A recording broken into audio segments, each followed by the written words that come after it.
بسم اللہ الرحمن الرحیم۔ ایک بار حضور صلی اللہ علیہ وسلم کے پاس جبرائیل علیہ السلام تشریف لائے اور عرض کیا کہ اے اللہ کے رسول، یا آپ کی بیوی خدیجہ جب آپ کے پاس کھانا لے کر آئے تو ان سے کہہ دینا کہ اللہ تعالیٰ نے انہیں سلام بھیجا ہے، اور ان سے میرا بھی سلام کہہ دینا۔ پھر انہیں جنت میں موتیوں کے محل کی خوشخبری دے دینا کہ جس میں نہ کوئی شور ہوگا اور نہ ہی کوئی آزمائش۔ دوستو، حضرت خدیجہ رضیہ ہی وہ پہلی ہستی ہے کہ جنہیں جنت میں محل کی خوشخبری سنائی گئی، اور خود اللہ تعالیٰ نے انہیں سلام بھیجا۔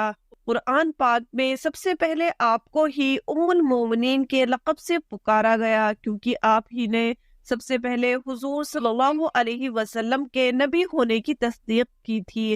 آپ کا نسب اپنے والد خولید بن اسد سے 4 سلسلوں کے بعد حضور صلی اللہ علیہ وسلم کے ساتھ مل جاتا ہے۔ بچپن ہی میں آپ کی والدہ کا انتقال ہو گیا تھا، اور پھر آپ کی امی نے آپ کو پالا پوسا، لیکن اتفاق یہ کہ آپ کی امی بھی زیادہ دن زندہ نہ رہ سکی اور ایک جنگ میں انہیں بھی شہید کر دیا گیا۔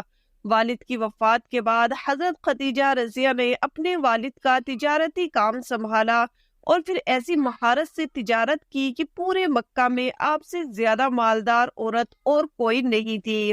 حضرت علی رضی اللہ سے روایت ہے کہ حضور صلی اللہ علیہ وسلم نے فرمایا کہ پچھلے زمانے کی سب سے بہترین عورت حضرت مریم علیہ السلام ہے، اور اس زمانے کی سب سے بہترین عورت میری بیوی خدیجہ ہے۔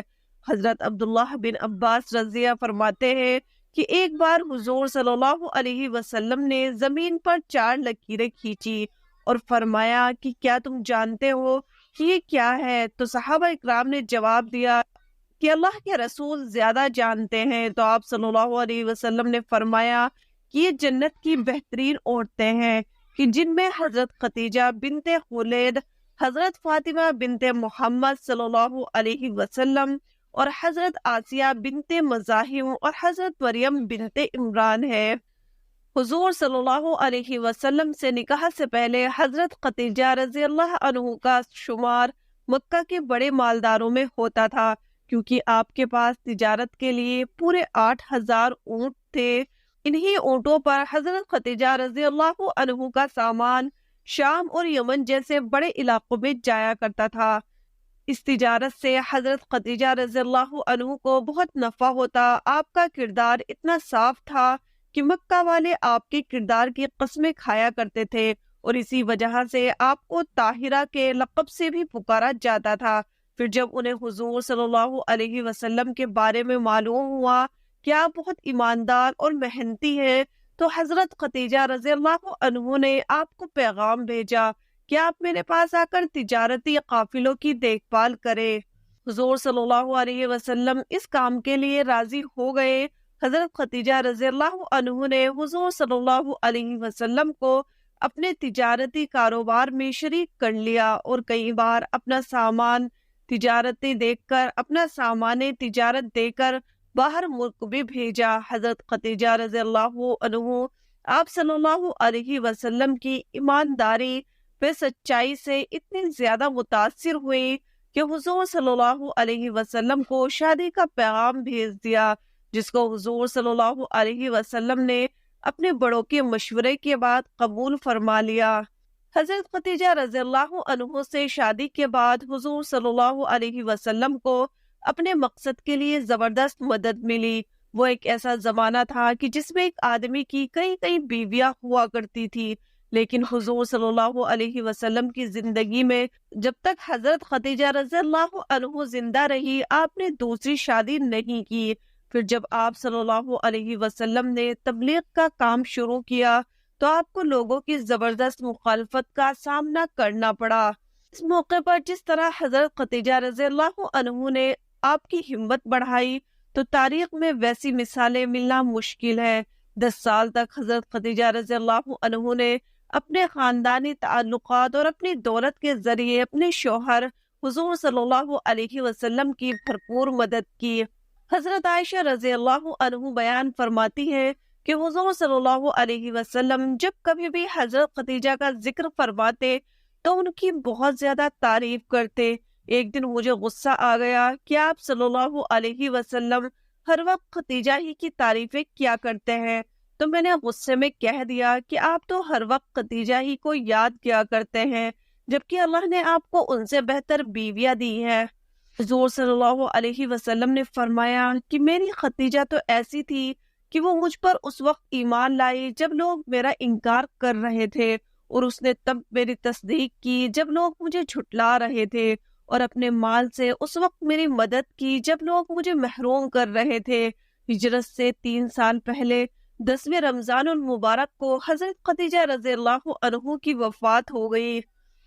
حضرت خدیجہ رضی اللہ عنہ حضور صلی اللہ علیہ وسلم کی پہلی بیوی تھی۔ آپ صلی اللہ علیہ وسلم کو حضرت خدیجہ رضی اللہ عنہ سے بہت محبت تھی، یہاں تک کہ ان کی زندگی میں آپ صلی اللہ علیہ وسلم نے دوسرا کوئی نکاح نہیں فرمایا۔ لیکن کیا آپ جانتے ہیں کہ حضرت خدیجہ رضی اللہ عنہ کی وفات پر ان کی نماز جنازہ کیوں نہیں پڑھائی گئی؟ آخر وہ کیا وجہ تھی کہ حضور صلی اللہ علیہ وسلم نے اپنی اس پہلی بیوی کو بغیر نماز جنازہ کے ہی دفن کر دیا؟ تو آئیے آپ کو اس کی حقیقت بتاتے ہیں کہ کیوں حضرت خدیجہ رضی اللہ عنہ کو بغیر نماز جنازہ کے ہی دفن کر دیا گیا۔ تو دوستو، حضرت خدیجہ رضی اللہ عنہ حضور صلی اللہ علیہ وسلم سے نکاح کے بعد تقریباً 25 سال تک زندہ رہی، اور پھر ہجرت سے 3 سال پہلے 10ویں رمضان کو آپ کا انتقال ہو گیا۔ اب وفات پر حضرت خدیجہ رضی اللہ عنہ کی نماز جنازہ اس لیے نہیں پڑھائی گئی کیونکہ اس وقت تک نماز جنازہ کا حکم ہی نازل نہیں ہوا تھا، بلکہ مردے کو ایسے ہی بغیر نماز جنازہ قبر میں دفن کر دیا جاتا تھا۔ آپ کی معلومات کے لیے بتاتے چلے کہ اس وقت نماز جنازہ تو 2 بلکہ 5 وقت کی نمازیں بھی فرض نہیں ہوئی تھی۔ اسی طرح رمضان کا مہینہ ہونے کے باوجود کوئی فرض روزہ بھی نہ تھا، کیونکہ اس وقت تک روزے بھی فرض نہیں ہوئے تھے۔ حضرت خدیجہ رضی اللہ عنہ کی وفات سے پہلے حضور صلی اللہ علیہ وسلم پر ایک اور مصیبت آ چکی تھی، وہ یہ کہ آپ کے سب سے محبوب چچا حضرت ابو طالب کی بھی ابھی 1 ہفتہ پہلے ہی وفات ہوئی تھی، کہ اس کے 1 ہفتے کے بعد حضرت خدیجہ رضی اللہ عنہ کی وفات ہو گئی، اور وہ بھی آپ کو چھوڑ کر اس دنیا سے چلی گئی۔ اب آپ کا دنیا میں کوئی ایسا سہارا نہ بچا تھا جسے آپ اپنے غم سنا سکے۔ صرف 4 بیٹیاں ہی تھی۔ چچا ابو طالب اور بیوی خدیجہ کی وفات کا غم حضور صلی اللہ علیہ وسلم پر ایسا پڑا کہ آپ بہت زیادہ غمگین رہنے لگے، اسی لیے آپ نے اس سال کا نام عام الحزن رکھ دیا، مطلب غم کا سال۔ روایتوں میں آتا ہے کہ حضرت خدیجہ رضی اللہ عنہ کی وفات پر خود حضور صلی اللہ علیہ وسلم ان کی قبر میں اترے اور اپنی سب سے ہمدرد بیوی کو آنسوؤں کے ساتھ زمین کے حوالے کر دیا۔ صلی اللہ علیہ وسلم اپنی بیوی خدیجہ سے اتنی زیادہ محبت کرتے تھے کہ ان کی وفات کے بعد جب بھی کوئی بکری ذبح کرتے تو اس کا گوشت حضرت خدیجہ رضی اللہ عنہ کی سہیلیوں کے گھر ضرور بھیجتے۔ حضور صلی اللہ علیہ وسلم جب تک حیات رہے تب تک اپنی بیوی خدیجہ کو یاد کر کے اکثر رویا کرتے تھے۔ اللہ تعالی ہمیں بھی ان سچے واقعات سننے کے طفیل حضور صلی اللہ علیہ وسلم کے ایک ایک طریقے پر عمل کرنے کی توفیق عطا فرمائے، آمین۔ امید کرتی ہوں آج کی ویڈیو آپ کو پسند آئی ہوگی۔ ویڈیو پسند آئے تو لائک اور شیئر ضرور کر دیجئے گا، ساتھ ہی چینل کو سبسکرائب کر لیجئے، اس سے ہماری آنے والی ہر ویڈیو کا نوٹیفیکیشن آپ کو مل جائے گا۔